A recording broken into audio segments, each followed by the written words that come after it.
This is Sopo Japaridze, and I would like to ask you to donate to our project that desperately needs funds. It is on patreon.com/reimagining Soviet Georgia. And though I hate asking for money for more than anything else in the world, at the same time, it is necessary to keep this project going. It's also necessary to pay people for their labor. There's so much we can do for free and with volunteering, which we will continue to do, of course. But I would really love for listeners and people who are interested in this project to keep going and expand and become even more interesting, to please become a patron of our podcast. And we are at the mercy of your goodwill.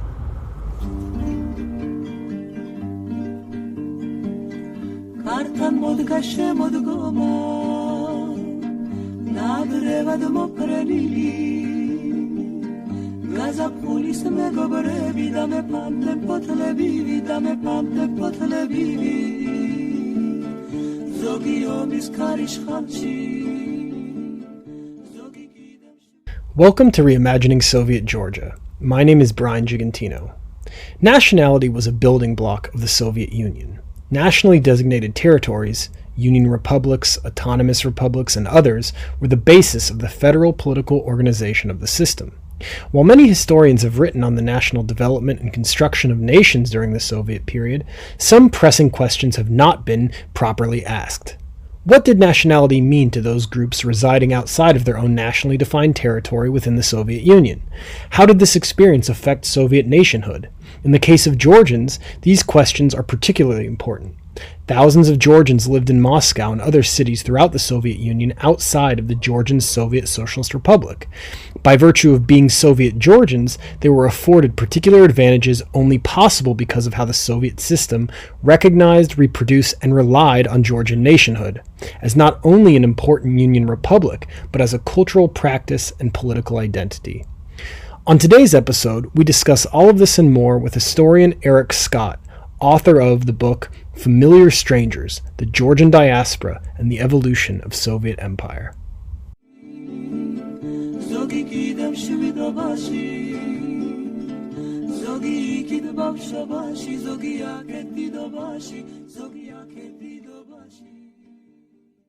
Why don't you tell us a little bit about the premise of your book, Familiar Strangers?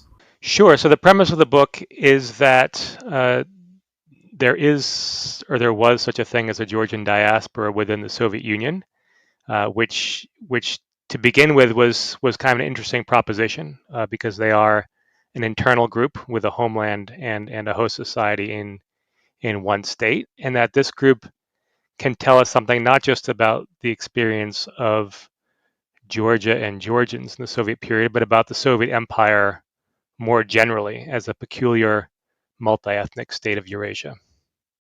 You write, describing the Soviet Union as an empire of diaspora complicates the typical division between center and periphery, and colonizer and colonized that guides most scholarship on empire.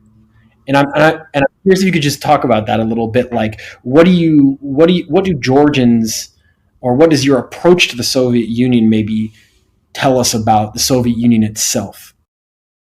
Yeah, I like that you drew on that quote. I mean, that is really the sort of big idea of the book. Is I really want to complicate and blur and in some sense move beyond these typical binaries. So one is obviously center and periphery, the binary between colonizer and colonized, the binary between occupier and occupied, the binary between guest and host.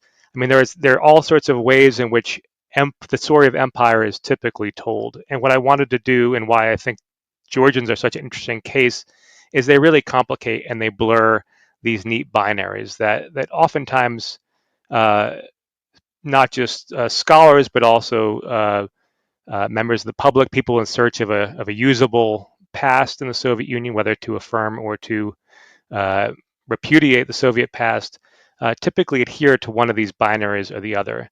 And Georgians are a really interesting case because they were, in some sense, occupiers as well as occupied.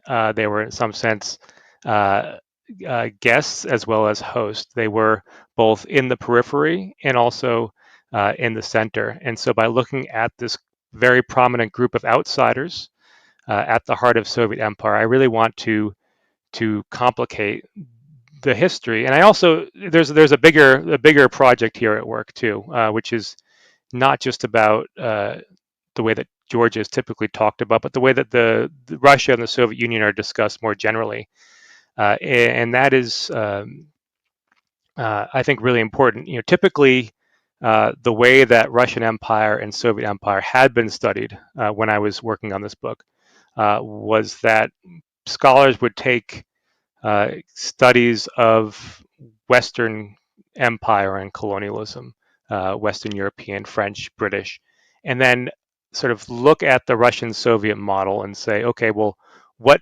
similar features do we see here? And I think this was a useful endeavor. I mean, certainly this was an important way that Russians perceived their own empire, right, by sort of comparing it to what the British were doing, what the French were doing, and this was, you could see this in the Russian expansion into Alaska, certainly.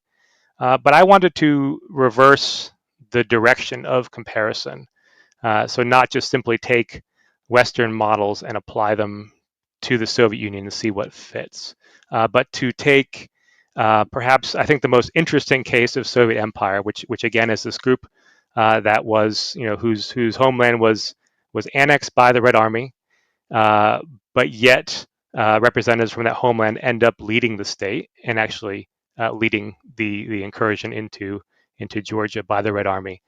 Even before that, and use that group to sort of look at the complexities of Soviet Empire, and then to take that and perhaps change the directionality of comparisons. So to look at other successful outsider groups who certainly were operating within imperial constraints, but within these constraints found relative success in larger states. So I draw numerous comparisons with, say, Lebanese Maronites in Latin America, with Parsis in the British Empire, with Greeks, certain Greek groups in the Ottoman Empire, and so that's I think the broader project that I was interested in was to really again argue against these binaries, complicate the binaries, but then take this Georgian case and see what it tells us about empires more generally. Your book starts with Milton Kontaria, and I'm curious, why did you decide to start your book with Milton Kontaria? Well, I mean, it's a good question, and today is actually the anniversary, 80th anniversary of the Nazi invasion of the Soviet Union, and so obviously the Second World War, the so-called Great Patriotic War, is at the center of Russian imagining of the Soviet past today, but was really at the sort of center of Soviet ideology, particularly from the 1960s onward. It took a while for this sort of the mythology of the Great Patriotic War to solidify. But most would sort of place the war and place the victory in the war at the center of Soviet history, and that this is sort of the high point, perhaps, of Soviet history, and the fact that there is sort of a Georgian at the in this picture at the center, I think speaks to again the prominence of this group, not just as a sort of a curious group of ethnic outsiders, but as a group that was really central to what the Soviet Union was and how the Soviet Union was represented. And so by sort of doing this, I mean, it's a great story because everyone, I mean, sort of everyone, at least of a certain generation, would sort of know sort of the that this is photo is Yegorov and Kontaria, right? And so, and it's one of many ways in which the history of this diaspora, which really had not been told as a diaspora, it was kind of hidden in plain sight, right? Like it was sort of there, and it's there once you start looking at it, but had sort of not been told. They had sort of been sort of the fact that Stalin was Georgian was sort of mentioned. The fact that Georgian cuisine was prevalent was sort of known. The fact that there were all these sort of boundary pushing Georgian films was sort of discussed. But this had not really been analyzed in any kind of way that would bring these strands together. And so this photograph seemed like a natural way to begin the story of an incredibly important and prominent group whose role in Soviet history again was kind of hidden in plain sight. Yeah, actually, I thought that one of the interesting parts of your book was the way that you focus on extraterritorial kind of notions of nationhood within the Soviet experiment, and that there was something about the Soviet Union that relied on the national identity of Georgians not just as a territorialized nation, but as a national expression or nationhood that would manifest in other ways. So throughout the Soviet Union. And so I'm wondering if maybe you could talk a little bit about how that happened. So, for example, how was Georgia or Georgianness or Georgians important in a non-territorial way in the Soviet Union? Yeah, thanks. That's a great question, and this really was an issue I really had to think about a lot, and even this conceptualization of diaspora, right, which is really important, and also linked to the notion of territory, right, because the idea of a diaspora is a group that exists beyond its homeland and perpetuates an identity beyond that homeland, oftentimes in relationship to a homeland, but certainly usually beyond it, oftentimes traumatically dispersed from a homeland. And so by thinking of the Georgians as a diaspora, they are in some sense a peculiar one. And actually, and we can talk more about the different responses I've had to this book, both in Russia and in Georgia, but certainly working in the archives, central archives in Moscow. When I used the word diaspora, I got a variety of responses from kind of bafflement to criticism, and certainly it's an interesting framework because in the Soviet period, Georgians were not allowed to have official formal diaspora linked institutions beyond their homeland. There were other types of ways in which they organized and identified that didn't quite fit in that framework, but there was no official organization really until the end of the Soviet period that could speak for the diaspora.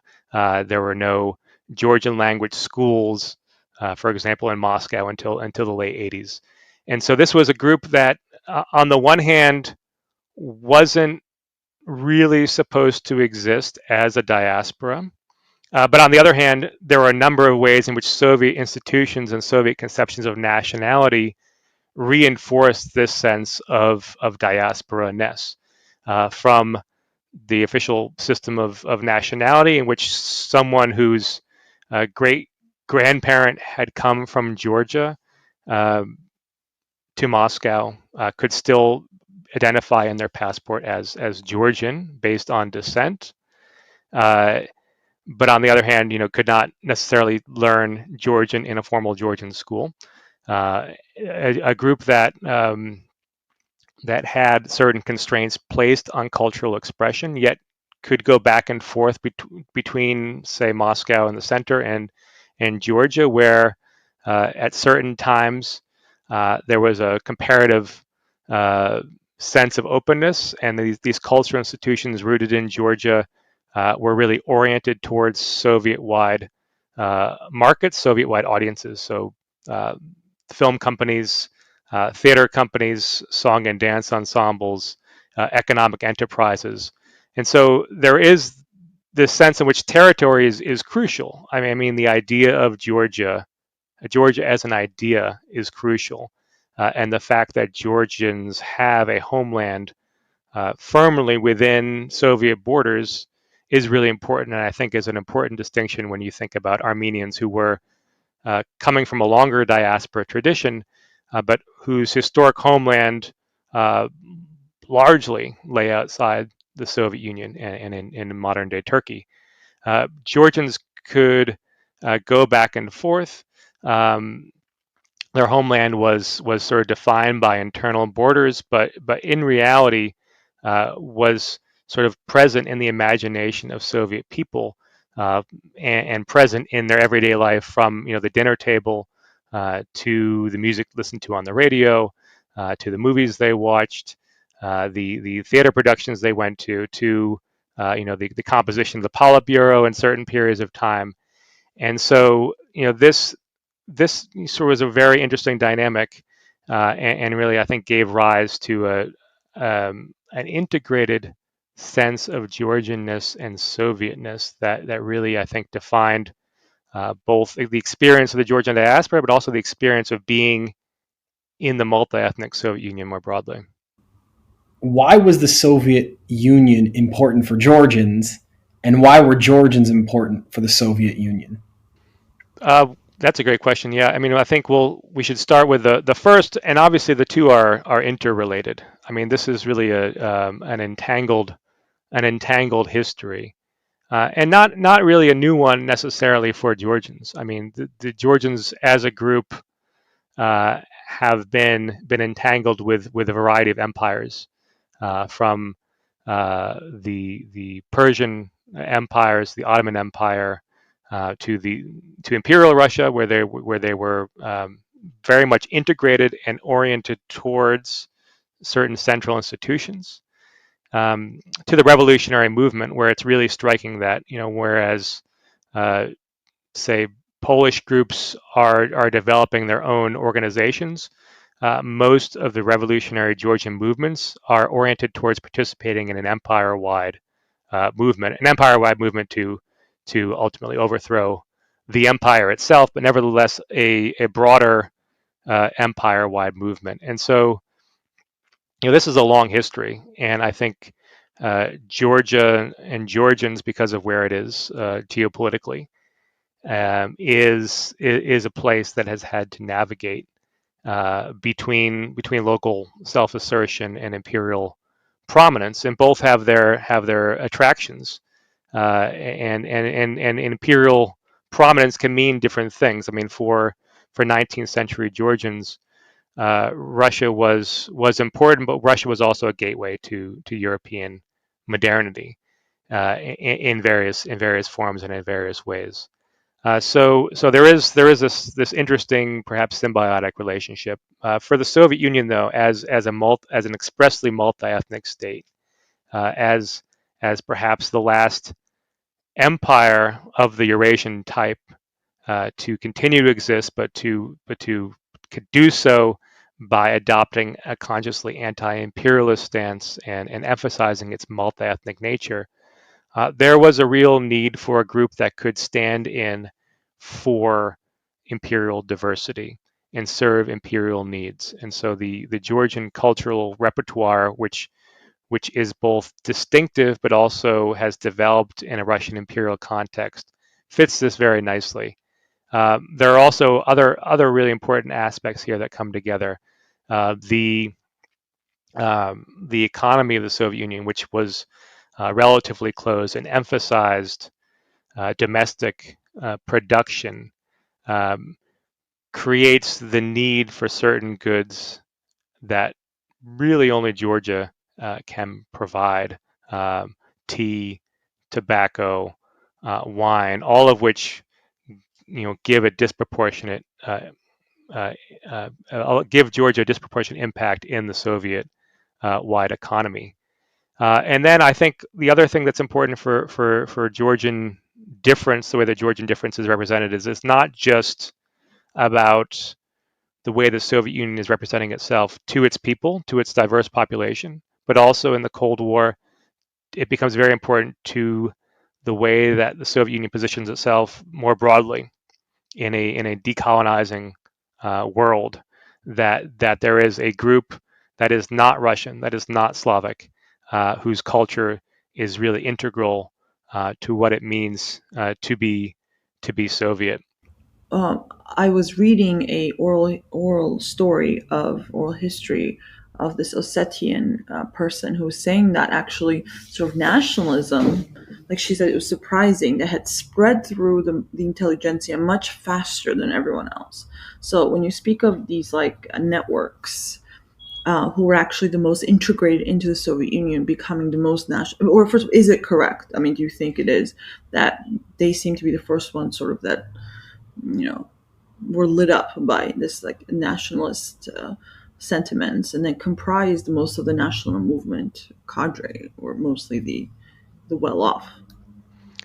Yeah, I think that's a really good observation. I mean, I think most scholars of nationalism, from sort of Benedict Anderson and Ernest Gellner onward, would really emphasize the role of well, at least the 19th century middle class, sort of upwardly mobile groups who were speaking for the nation. I mean, it generally was not peasants or the people who were believed to embody the nation who actually spoke for the nation itself. So nationalism has I would say largely been in the modern period the project of particular groups of elites who gain power by speaking for the quote unquote the people. And I think there are obviously um, by the depending on when you're talking about by the mid by the 20th century, nationalism is really integrated into, say, the educational curriculum, to the way in which states position themselves globally at the United Nations, which is a club of nation states. And so the nation state really becomes the predominant form of organization that causes us to forget that for most of history, empires have actually been the predominant form of organization. And so by the late 80s, this idea of nations and nationalism is not just an elite phenomenon, but I would say if you look at the sort of nationalist uh, politicians and political figures, not just in Georgia but throughout the Caucasus in the late 1980s, I mean most of them were cultural elites, at least initially, right? And many of them uh, had kind of earlier move between, say, sort of the particular and the universal. I mean, if you take Gamsa Khurdi as a translator of Shakespeare, right, as sort of a scholar of world literature, this is someone who could sort of operate in this more universally oriented Soviet culture, but becomes very effective at articulating a place for Georgia as a sort of cultural and political leader in the region and in his view in the world. And this is not just obviously in Georgia. I mean, this is throughout the Caucasus. Georgi Derulugyan has this great book about Bourdieu's secret admirer and the Caucasus, and looking at the North Caucasus at members of the Soviet intelligentsia who really shifted from this more, again, universalist orientation to a very particularistic nationalist one. And so I think this is, certainly the case as the Soviet Union dissolves and sort of nationalist politics becomes, a key factor for mobilization. That usually at the helm are members of the old elite. And there is, I think, a really interesting stories to tell about the ways, not just in Georgia but in other countries, that elites have reinvented themselves and perpetuated themselves. I mean, this obviously is not always driven purely by self-interest, but of course, elites at the end of the day are interested in reproducing themselves. and preserving their status. And so I think you see this throughout the Soviet Union. But in Georgia, it's particularly interesting because it is, the sort of the position is often so stridently anti-Soviet among certain people who were very integrated into the Soviet Union to a much broader degree than many other groups, say in rural Georgia, who might have been disconnected by language, or had not traveled back and forth as much. Yeah, and it brings me to my second question, which is, you keep saying empire, and I want you to kind of explain that more, because like empire, as as understood, is usually like like tied to colonialism, very exploitative, extractivist. That's mostly about making the colonies poor, right? Like taking their labor, taking their resources, not giving them anything, so stopping them from industrializing or developing, because they always need this sort of cheap labor and sort of area where they can just kind of plunder. This is the sort of understanding of imperialism generally. How would you? So when you say empire, um, and this understanding that most people have lived under sort of empires and not nation states, right? When you're said about Soviet Union, I could be wrong, but what I understood is like sort of like justification of a multinational empire. Georgians were being sort of used to say we're actually multicultural when I'm assuming they're not. And so I guess maybe make differentiations. And like I think you said it before when you started saying how all these scholars were looking at what was similar to empires and not what was different. And of course, it's what's different that's the most important. So maybe you could speak, besides the fact that Georgians were both sort of in and out of the quote unquote empire. What else could you sort of tell us more about that? Could you expound more on that? Yeah. So I think one really important shift that's happened in the historiography is if I had written this book, even say 20 or certainly 30 years ago, empire was during the Cold War. If you describe the Soviet Union as an empire, it would be purely pejorative, right? This is sort of the quote unquote evil empire concept. This is a way of talking about the Soviet Union as illegitimate, as abnormal, because what was considered to be normal was the nation state.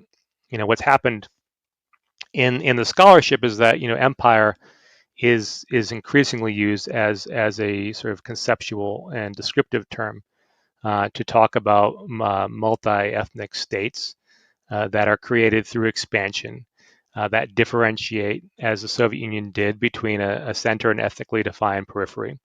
That that center peripheral relationship doesn't just need to be ethnic, and so in the Soviet case, it could be oriented around the interests of the central party versus the interests of the periphery.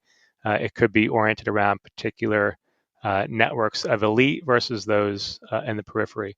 And I think I'm sort of very interested in comparing the Soviet Union to other empires, and I would include the United States in that category as an imperial state, both in some sense domestically through its expansion and rule over diverse territories and treatment of various indigenous groups, but also as a major global power that operates and exerts influence far beyond its borders.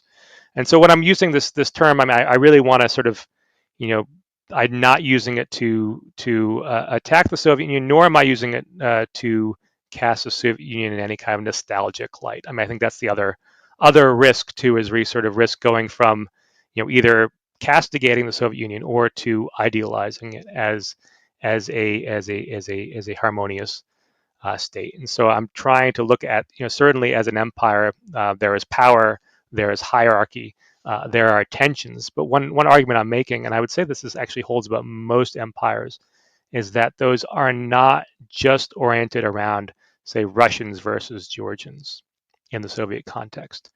And you could look at lots of other empires. If you take, say, the British Empire, to what extent did the British Empire serve the English people in, say, the early early 20th century, or to what extent was it oriented around certain economic and political interests and interest groups?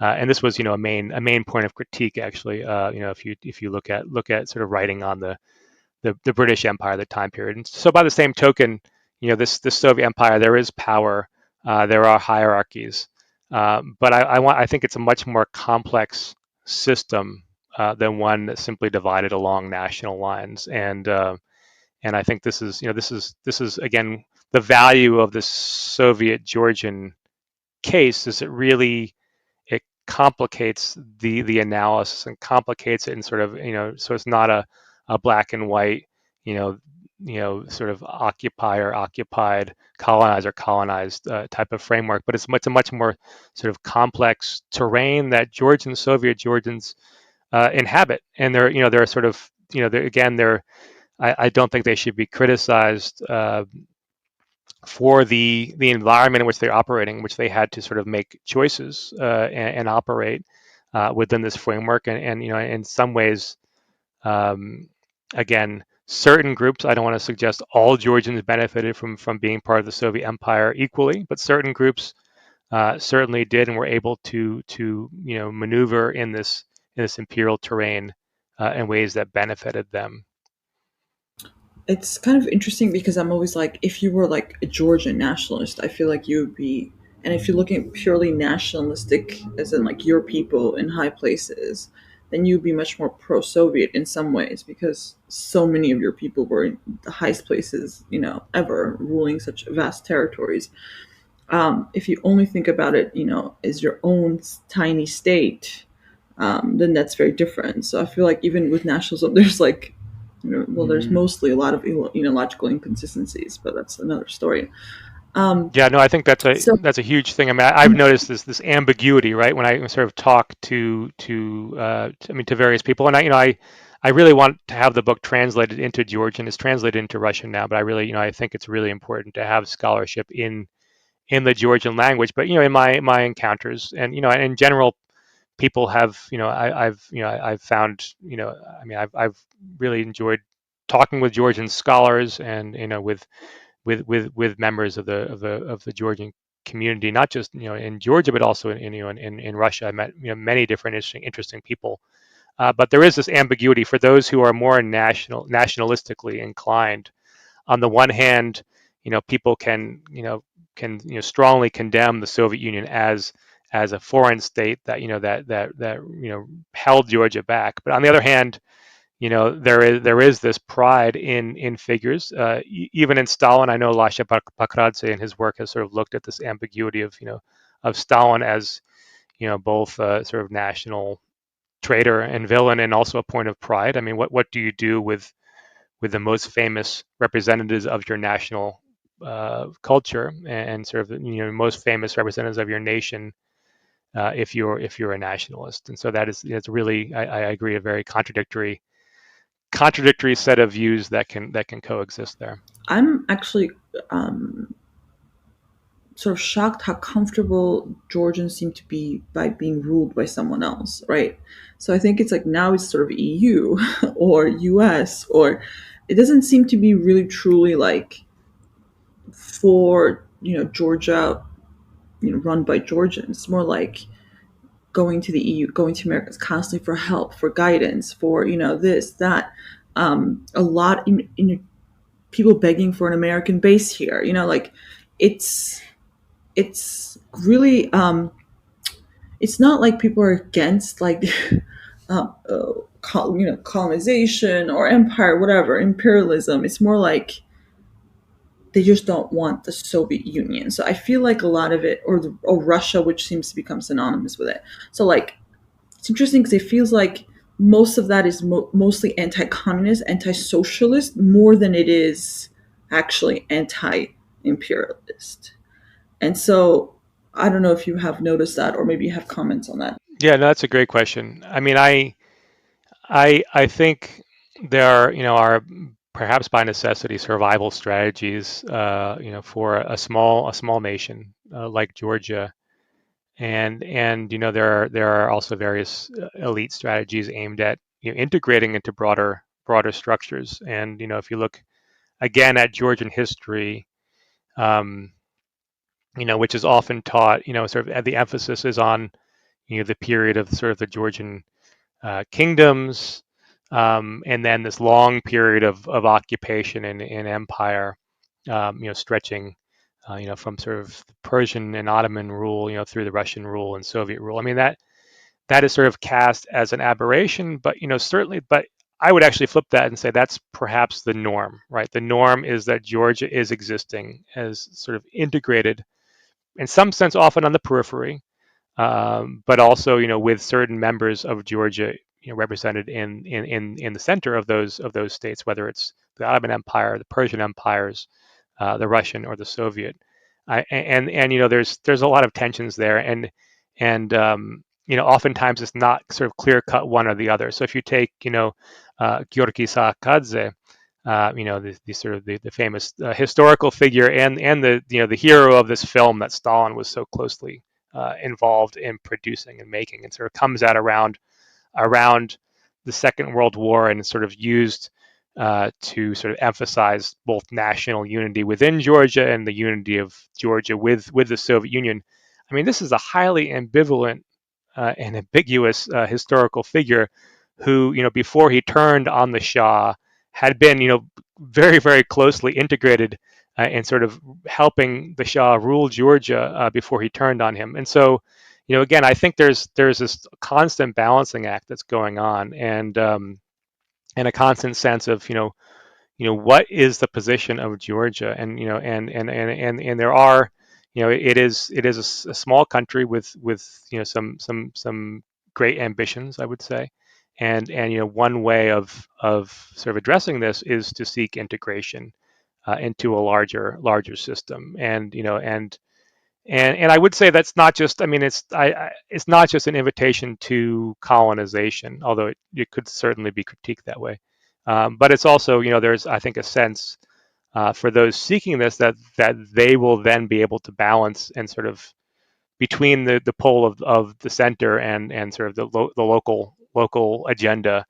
They will be able to balance between that, and they will be able to navigate this terrain. And perhaps some can, although there's obviously, there can be tragic consequences for pursuing this, blindly, or sort of not looking at the cost of participation in these various programs that extend beyond Georgian borders.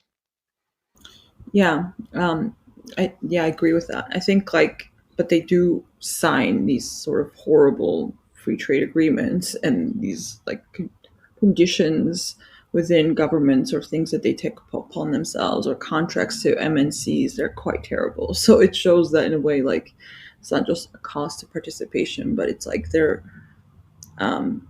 almost naive in this idea that if it's the West, it must be good. That because they're so this. I think it's not a misreading of history. I think it's pure propaganda that somehow everything Soviet or Russia is bad and always has a hidden bad intention, and everything from the West is always good and has good intention.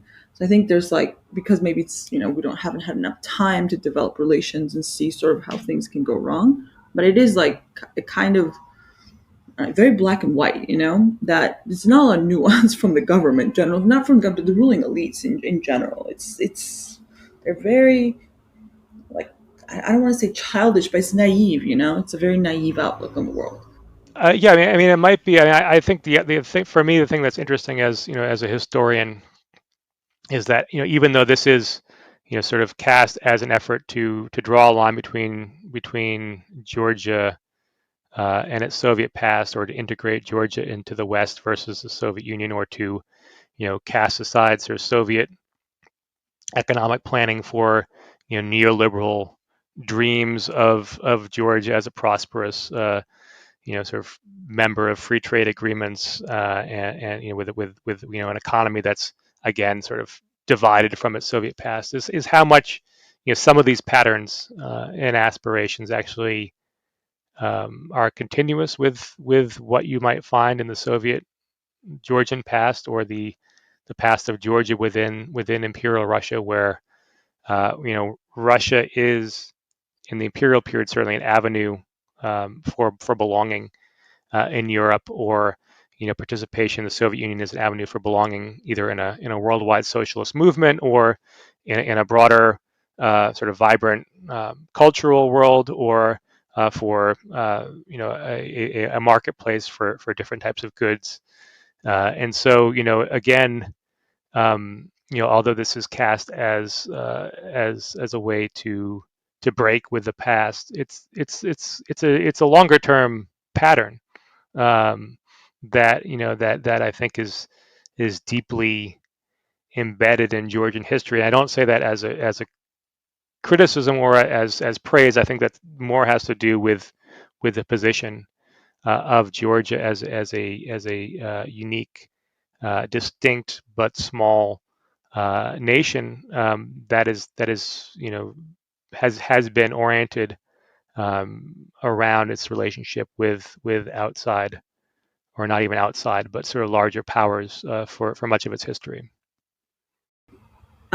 It's actually kind of interesting because all these things, like say winemaking, that was, I don't know, it's like the wine that's the greatest wine, or what's so on. Like a lot of like dissidents, like Ioseliani's film about the winemaking. It's like wine. I forgot the name. It was like when they start picking up grapes, like grape harvest. And it's all about how these factories are ruining Georgian wine. And it's all about like industrialization is killing the sort of spirit of like the delicious wine that like the peasants make, and like the sort of obsession and romanticization of the peasant regional life and against the whole industrialization of factories.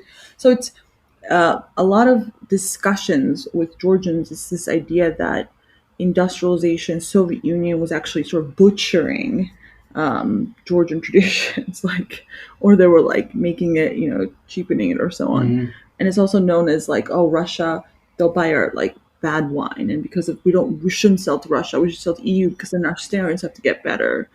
And because it was so easy to sell in Russia, that's why our standards are so low and our wine's not that good, So it's really like, I don't know, it's interesting in this way that how everything is sort of taken on a different interpretation, that's like as much as worse as possible. But it's also the same thing with like World War II. It's like tons of Georgians fought on the fascist side that were abroad, that's like, that's become not like all World War II, when it used to be without question a great war against fascism, it was bad, has now become sort of up for reinterpretation, which is for me like quite terrifying. That so people who were fighting on the fascist side, Georgians, have now been brought back as heroes, and all like it's like, oh, they weren't that, but there's two bad people, like two bad sides, or like, you can't say one was bad and one wasn't, or whatever, the other one wasn't. And so it's like all of, I don't know, like a lot of these chapters where these Georgians sort of shined, or Georgianness shined, have been up for, being re-examined, I wouldn't say examined, because not examining, but reinterpreted as something, a sort of bad interpretation of it, now, like all Soviet Union glories of Georgians, and either Georgian food, Georgian wine, or Georgian people have been now vilified in every way. You're right. They're vilified or told that it was like. Yeah, I think I mean, again, there's sort of this sort of very sort of stark, sort of bipolar sort of sort of good versus evil, sort of black and white picture of history. Is incredibly limiting, and and again, there is sort of all sorts of questions swirling around. So that, if we're going to sort of cast the Soviet Union as exclusively bad, like what do we do with these other incredibly problematic groups like the Georgian Legion, that sort of were fighting for Hitler, and you can say maybe for their own reasons too, but again, sort of allied and part of this fascist effort, during World War II. I mean, again, I think this. Ioseliani is kind of a more interesting case. This, I think the film Georgobistve is the one you're referring to, where it sort of shows the wine factory and there is, there's I think, and this is why it's such an enduring film, is, it is certainly a critique of Georgia's place in the Soviet Union. You have sort of the disruption of traditional village patterns by industry, and you have, the Russian tourists who are touring the wine factory, and drinking the spoiled wine, and they don't know the difference. Um, and because Giussaniani is sort of, operating in a Soviet Georgian context, this is sort of read as an anti-Soviet uh, document in some ways.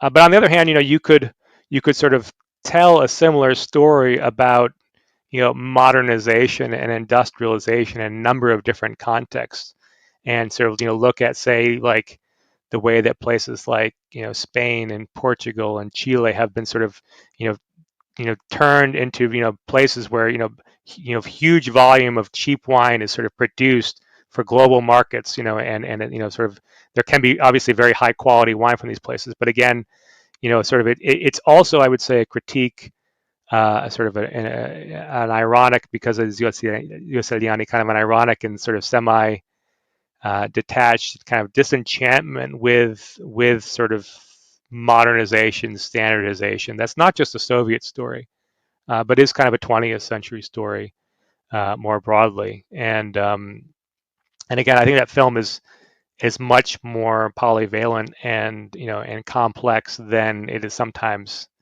talked about. That's actually the way I also understood a lot of the critiques was against industrialization, because it is like this also. I mean, I grew up in the US, industrialization is terrible, eat local, whatever. But actually, the interpretation is almost always given as anti-Soviet, because the same people then, I don't know about Yoselian, but will then support industrialization as long as it's like capitalism. So like, it's interesting, because again, that would be like first instinct, and I think that's correct. But then again, it's given another very different same. Again, if you have present them with the same thing, but just done by different people, all of a sudden they're much more accepting of it. So that's like the only. It's not actually about the content. Yeah, it's so. I feel like a lot of these things are like a mixture of things you see and you feel, and they're like, oh, it would be so much better if it wasn't like this. But also a lot of it especially a lot of dissent, so-called dissent, or was just in any way to take a sort of strike against it, even though they're being sort of funded by it at the same time, which is another, because, Americans generally don't give you money to do bad things, like say bad things against them, not state funding at least, like. Right. Yeah, I mean, it's incredible, like with Giussaniani. I mean, like if you look at some of his films, like say Pastorali, like, this is like a very artistic film, that would really have trouble getting funding, from Hollywood, right? I mean, the fact is, and this is when I sort of looked at some of these cultural producers. I mean, on the one hand, um, they were very critical, but they were also, getting funding to really kind of make these films that were not commercially viable, and or they would alternate sort of between certain types of films. And I know, like, sort of the Shengalaya brothers did this kind of thing where they make sort of one type of film, like a light musical comedy, and they would make a more artistic one. But again, it's not so black and white, and these especially some of the artistic production is not just sort of to be read as an anti-Soviet screed or a pro-Soviet screed. Yeah, I think that's pretty. Actually, that's a lot of things. I said the first one, and like Brian just said it. Like I call it the Soviet Union privilege. Like realizing you have all these privileges that like nobody else in the world has, but you just didn't know them. Like getting funding for your artsy film, no one's gonna really understand. Right, and no one might watch. I mean, this was a huge risk, right? Is that the film would be made and then it would be shelved, and so Giussaniani was like literally going around the Soviet Union with films in his suitcases, and showing them to people, privately, because some of the films could not be widely released, but they could be made, right, and they exist and they can still be seen today. And so there are all these sort of compromises and complexities that I think make history more interesting than is often represented. I'm working on two projects right now. So one is sort of a larger book on illegal emigration, right? So the so-called defectors who left the Soviet Union. And this again is sort of a way of looking at. I began with a study of migration and diaspora within Soviet borders, and I kind of took the Cold War crossing of international borders as a given. But the more I looked at it, and there are several cases of people, leaving Georgia and by hijacking planes or by swimming across the Black Sea.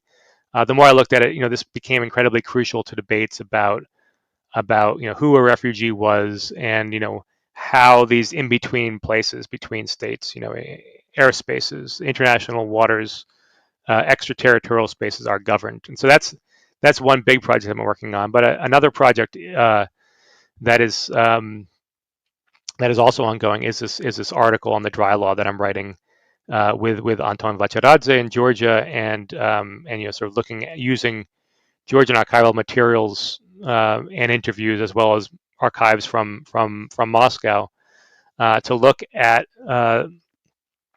what was a near prohibition passed by Gorbachev as his first major project, designed to address demographic decline, economic decline,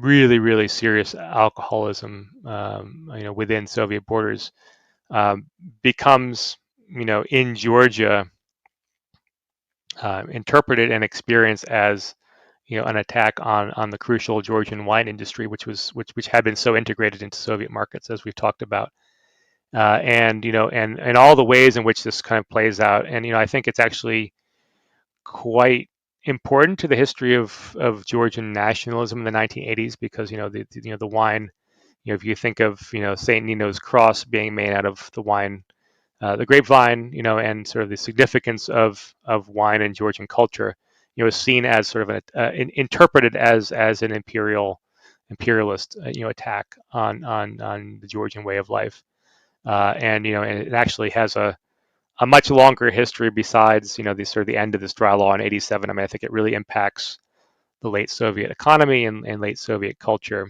in some important ways. So that's another project that again is sort of related again to the sort of the Georgian food and drink, but this one about sort of prohibition rather than about the sort of the abundance of the Georgian table. That those both sound really really interesting. That's kind of it's funny that Georgians like make it about themselves, like trying to save like you know people from alcoholism or so, or fighting severe alcoholism becomes like an assault on Georgian winemaking. Well, It's alcoholism was like not such a. I mean, there is also a mythology that there's that all Georgians can handle their alcohol and there's no alcoholism. This is actually very similar to what you'd find in some major wine producing places. Like there's been studies of, say, the history of alcoholism in France or Italy, where so people will say, well, this is not, we have a culture of drinking and this is okay. I mean, there were actually activists in Georgia who were supportive of this campaign. And there was some very, very interesting gender dynamics of that history, where sort of there were many sort of women campaigners against alcoholism, and sort of this was seen as an effort to, improve the lives of women in, situations of domestic, violence, sort of linked to alcoholism, to the way that children were brought up. But it is like, again, it's a central campaign that takes on all kinds of different dynamics within Georgia. And so again, this is sort of part of this broader history of sort of retelling, and I would say, reimagining Soviet Georgian history, sort of as a history of interplay, that extends beyond the borders of Georgia proper. For over a decade. And they end up kind of trapped at the margins of political communities, but they're also, they're really sort of unexpectedly at the center of these debates that happen, at the UN, that happen, in sort of in newspaper rooms. And so again, there is sort of an unexpected celebrity, of the defector.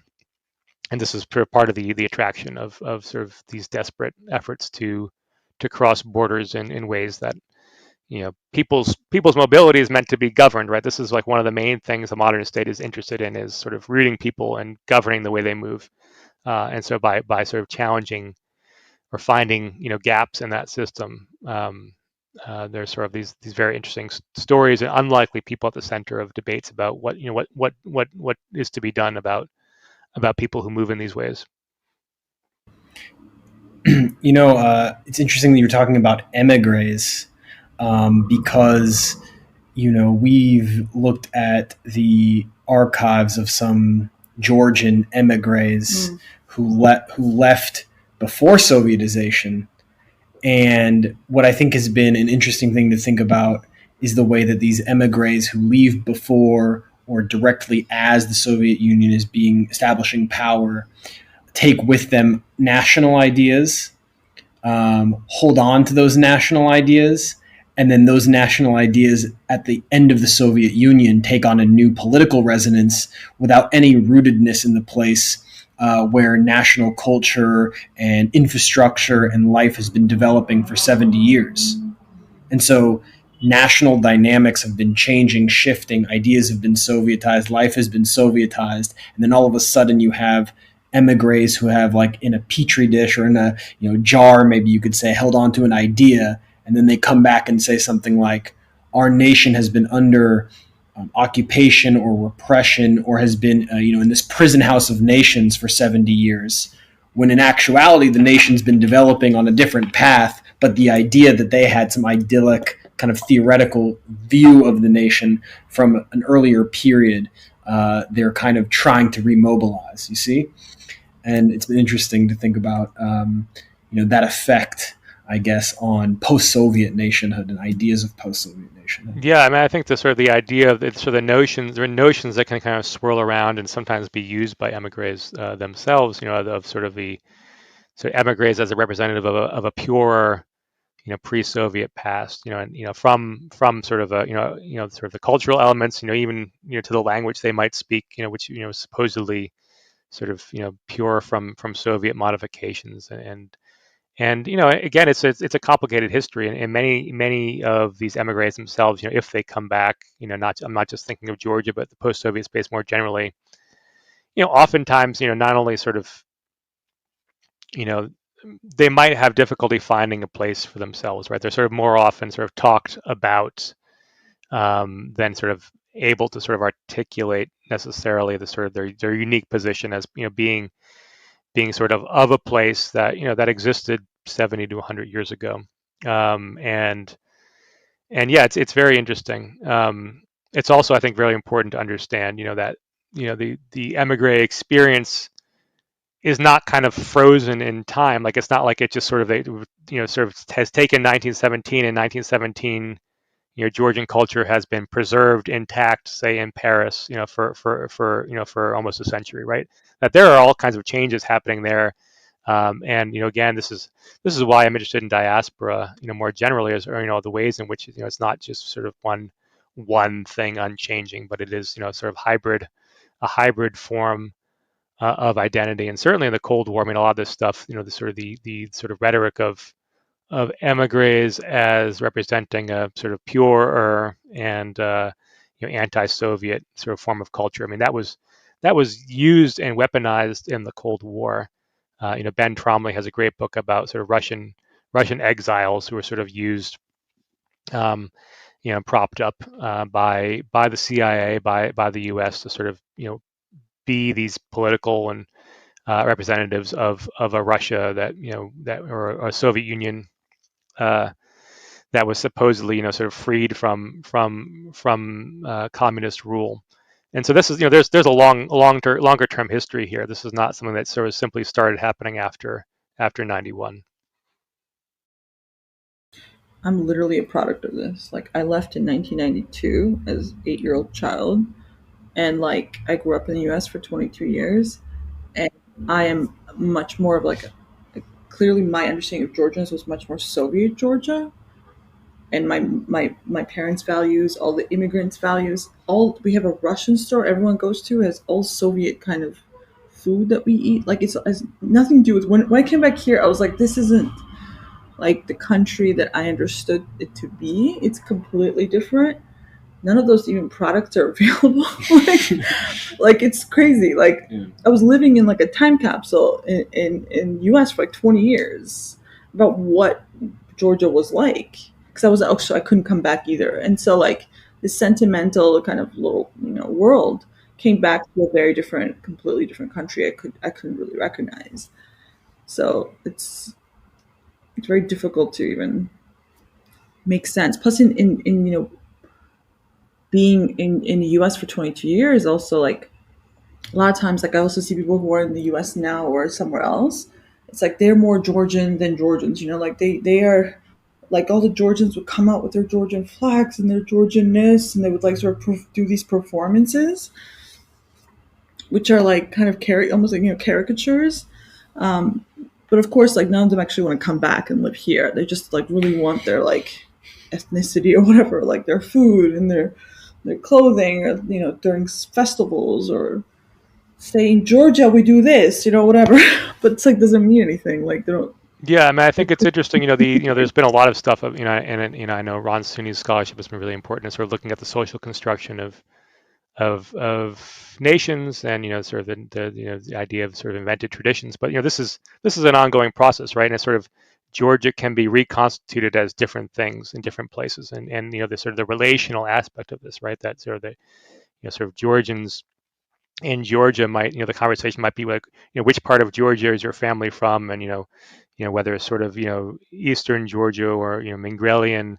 I mean, you have all these regional identities, but then in the Soviet context, it becomes kind of this idea of sort of one sort of solid Georgian category is kind of created, and actually comes to stand, and not just for Georgia, but in some ways for the Caucasus more generally, right? Sort of Georgia as sort of the sort of emblematic of the whole region, or the best known sort of group from the whole region, and then that can all sort of dissolve and fall apart, and be kind of reconstituted as something else. And so I think it is. I mean, I'm really interested to hear about your experience, Sopo, and I think it's very interesting because we this sort of cliche that the past is a foreign country. I mean, I think it's true, but it can also be true. The same place, right? The same country that you sort of the country that you left is sort of not the one you've come back to, and there are certain strands, and maybe it's some of the same people, right? But this sort of the context is constantly shifting and changing. One of the key desires of our project of reimagining Soviet Georgia is to try and combat the idea that the Soviet Union is something that exists externally to Georgians, right? That Georgia was not a place that was a victim of the Soviet project, but was actually a key element in its construction, in building it, both here and outside of even the Georgian Soviet Socialist Republic. And as you know, since I think the end of the Soviet Union, there has been a concerted effort to try to sort of re-narrativize in the public, with memory politics in the public space, that the Soviet Union is something external to Georgia, right? It was and Georgians have become victimized by it. And I'm curious, like, how would you, someone who's written a book that's basically suggesting that you can't actually separate the Soviet Union and Georgians, they aren't two separate things. How would you respond to the bombardment of accusations by politicians and other academics, NGOs, who make this accusation and sort of weaponize history in this way to erase the Soviet experience in Georgia? Yeah, I mean, there's a lot to unpack there, and I think that is it. That debate about what the Soviet Union was, and whose it was, who is or what is the heir to the Soviet Union, is one that goes on, um, uh, to a great degree, not just in Georgia but in Russia, and in some sense, it's you know although Russia and Russian politicians have positioned themselves as heirs to the Soviet Union, um, the Soviet Union was far more than Russia, and far different in some ways than Russia, um, and in Georgia, where there's been an effort to to emphasize certain aspects of the Soviet past, but really ignore or erase other aspects. The Soviet Union is incredibly conspicuous for its absence. So even when there's an effort to cast the Soviet Union as one long story of occupation, there is incredible preoccupation with the Soviet past that speaks to its import. So certainly I wouldn't argue that the Soviet Union was external to Georgia. I mean, this goes back to your question about territoriality and extraterritoriality. I mean, there was an internal border, but as I mentioned, Georgian cultural institutions were thoroughly integrated with the life of the center, and saw in central participation, not just I would say what might be described by nationalist Georgians as some kind of co-optation or service purely to the empire, but service to a broader universal or universalizing project that for a time really motivated the Georgian avant-garde, ambitious Georgian cultural entrepreneurs, Georgian economic networks, for a variety of reasons. And it's I think a misreading of the past to sort of read this simply as that these are in some sense imperial sellouts, as they began to be described actually in the late 1980s by Gamsahurdia and others, even though Gamsahurdia himself, his sort of family was integrated in some of these cultural networks. And one theme that kind of comes up in the book repeatedly is that and one of the things that sort of I've noticed in talking, again, I get different reactions from different people, but there is an effort to perhaps choose some aspects of the Soviet past but ignore others. And so there's pride in certain cultural products or institutions, but then obviously the sort of the Georgian Bolsheviks are thoroughly written out. And what I've found is that those networks are very very very tightly integrated. So all of these cultural figures were generally they had to be good to survive in finding political patrons. Some leading cultural figures came from families where a generation or two earlier their relative was a major political figure. So I'm thinking about like Robert Sturova, the theater director whose grandfather was a major sort of Georgian old Bolshevik, or Irakli Charkiviani, the sort of Georgian underground rock musician whose grandfather was the party chief of Georgia, Candide Charkiviani. And so again, there's this incredible integration. The economic networks are kind of different, and that actually is a whole somewhat separate story. There's much more rurally rooted, more prevalent in Western Georgia. But anyway, this is I guess I'm going on a bit about these networks, but I think that's really important to understand how this was experienced, and to talk about what it is that people want from the past. I mean, I think the term usable past can be problematic. I think we're all looking to the past through our own interests and needs and desires and agendas. But in contemporary Georgian politics and in contemporary Russian politics, the Soviet past is made as a usable one for certain reasons. In Georgia, as a way for Georgia to define itself against Russia, against the Soviet past, more often than not. Again, there's some really exciting work being done by Georgian scholars right now that problematize that, but I'm talking about sort of the official institutions of history, the Museum of Occupation, projects like this. In Russia, the effort to find a usable past is really about sort of rehabilitating and selectively choosing aspects of Soviet ideology that cast Russia as a great power.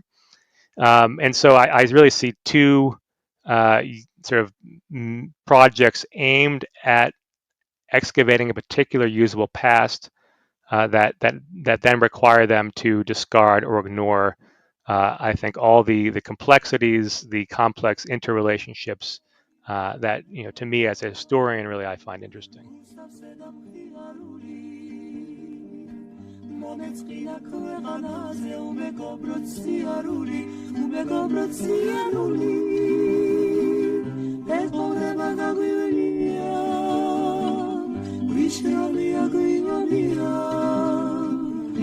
Radzenelia moc mi spona na karkłaki olia, na karkłaki olia, na karkłaki olia.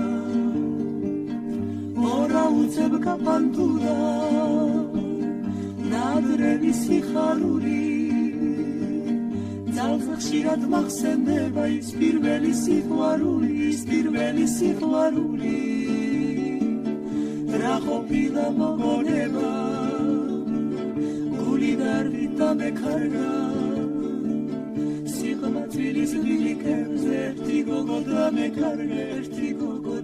carga, menatreba mis dinakha,